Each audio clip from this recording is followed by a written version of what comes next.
ধর্ষকদের বিরুদ্ধে শিল্পীদের অবস্থান কি? আমাদের অবস্থান একেবারে বিরুদ্ধে। শিল্পীদের অবস্থান হচ্ছে এটার মানে ট্রাইব্যুনাল, বিশেষ ট্রাইব্যুনাল বলে দিয়েছে, তুমি এখানে বলে দিয়েছো যে বিশেষ ট্রাইব্যুনাল গঠন করা উচিত এবং মানে অতি দ্রুত এটা নিষ্পত্তি করা উচিত।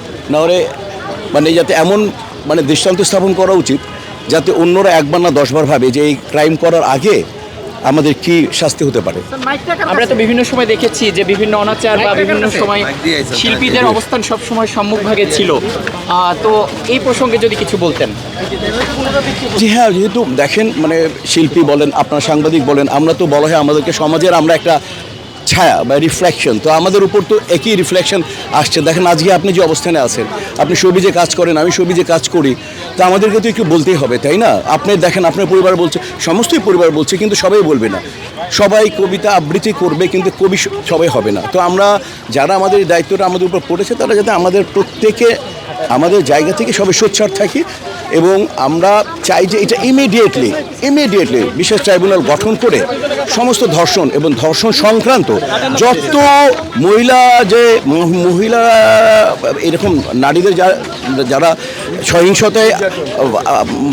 সহিংসতায় যে মামলাগুলো আছে অতি দ্রুত এটা নিষ্পত্তি চাই এবং যারা আসামি তাদের একেবারে দৃষ্টান্তমূলক শাস্তি চাই।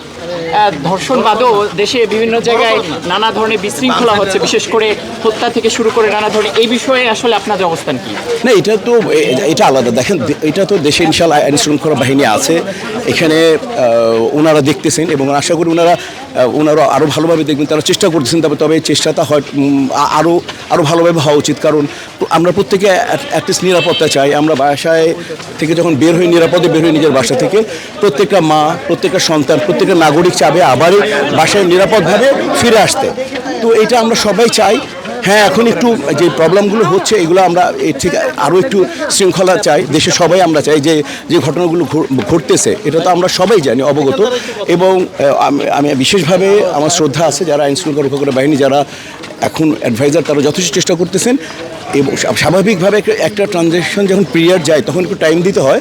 তবে আমি আশা করি যে যেহেতু আমরা খুব দ্রুত সব কিছু চাই, আমি আশা করব যে খুব দ্রুত এই আইন করে ইনশাল্লাহ আমাদের দেশে শান্তি শৃঙ্খলা আরও ভালো হবে, আরও এটা বিশেষভাবে ফিরে আসুক, যাতে মানুষ আশ্রয় এবং নিরাপদে তার বাসায় থাকতে পারে এবং দেশে থাকতে পারে। ধন্যবাদ।